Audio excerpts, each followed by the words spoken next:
The Noailles-based manufacturer presents the RS457 GP Replica, sporting the colors of the Aprilia racing team's MotoGP bikes, complete with official sponsors, for an even more racing-inspired look.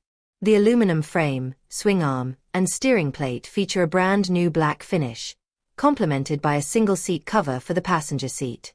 In terms of technical equipment, the quickshifter comes as standard, allowing you to shift gears without using the clutch, while the braking system features high-performance front brake pads for even more effective braking.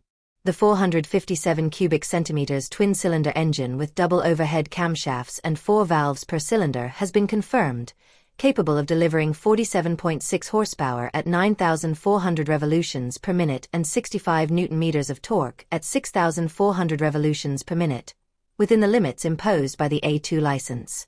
The equipment includes ride-by-wire throttle, 3 riding modes, Sport, Eco, and Rain, and traction control that can be deactivated. ABS can also be disabled on the rear wheel for track riding.